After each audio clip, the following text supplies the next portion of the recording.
আমি মাগরিবের সালাতে দ্বিতীয় কিংবা তৃতীয় রাকাতে শরিক হই, তাহলে আমাকে 3টি বৈঠক করতে হবে।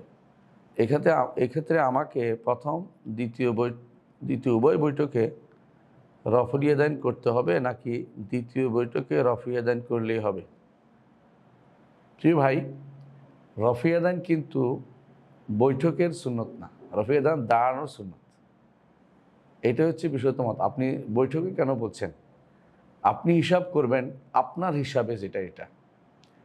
আর ইমামের সাথে হিসাব করবেন যখন ইমামের সাথে থাকেন, ইমাম বসছে যেহেতু আপনি বসছেন, মানে নিয়ম হচ্ছে ইমাম বসার পরে তিনি উঠে রফি ইয়াদাইন করেন। আপনি যেহেতু ওনার সাথে বসছেন, ঠিক তার সাথে মিলিয়ে বসার পরে যেহেতু হয়েছে, তাই শুধু রফি ইয়াদাইন করবেন।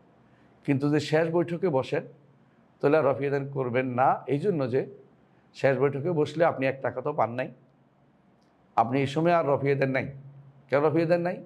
কারণ এই সময় যখন উঠছেন তখন তো আপনার তার এই সময় দ্বিতীয় রাকাতে না রফি ইয়াদাইন আছে বৈঠক থেকে উঠার পরে। তো আপনি শেষ রাকাতে তো বৈঠক থেকে উঠার পরে যেখানে বসছেন, এখান থেকে উঠার পরে কোনো প্রথম রাকাত শুরু হবে আপনার, এখানে কিন্তু আপনার রফি ইয়াদাইন নাই। এই জন্য যখন ইমামের সাথে আপনি বসবেন সালাতের মাঝখানের কোনো বৈঠকে, তখন ইমাম যদি রফি ইয়াদাইন করে আপনিও করবেন ইমামের অনুসরণ করার কারণ দ্বিতীয় বৈঠকের পরে আপনার রফি ইয়াদাইন আছে সব জায়গাতে।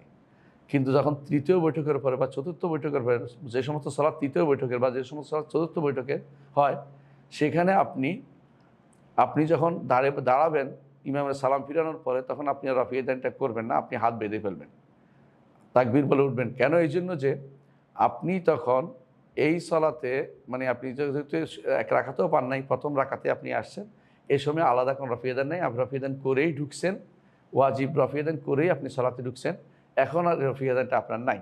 আশা করি বিষয়টা বুঝে আসছে। সুতরাং আপনি এই কথাই বুঝাতে চেয়েছেন, আমার বিশ্বাস যে রফি ইয়াদাইন দাঁড়ালে, দ্বিতীয় রাকাতে দাঁড়ালে রফি ইয়াদাইন আছে কিনা, এটা হয়তো বুঝাতে চেয়েছেন।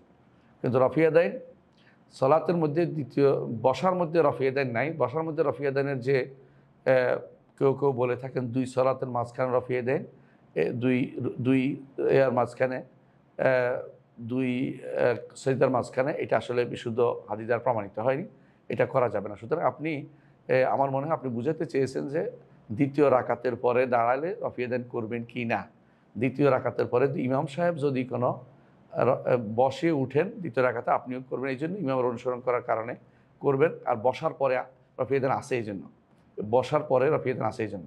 কিন্তু যেখানে ইমাম সাহেব আর নাই, আপনি একা করছেন, সেখানে অর্থাৎ যেমন তৃতীয় রাকাতে আপনি শুধু বসাটা পাইছেন মাগরিবের, অথবা আসরের বা এশার আপনি শেষ বৈঠকটা পেয়েছেন, তখন উঠে আপনি রফি ইয়াদাইন করবেন না, তখন আল্লাহু আকবার বলে উঠে আপনি হাত বাঁধবেন। আর এরপরে যখন 2 রাকাত পড়বেন, তখন তৃতীয় রাকাতে উঠার সময় তখন আবার রফি ইয়াদাইন করবেন নিজের নিয়ম মোতাবেক। এটা হচ্ছে নিয়ম বা পদ্ধতি। আশা করি বিষয়টা আপনার বুঝে আসছে পরিপূর্ণভাবে।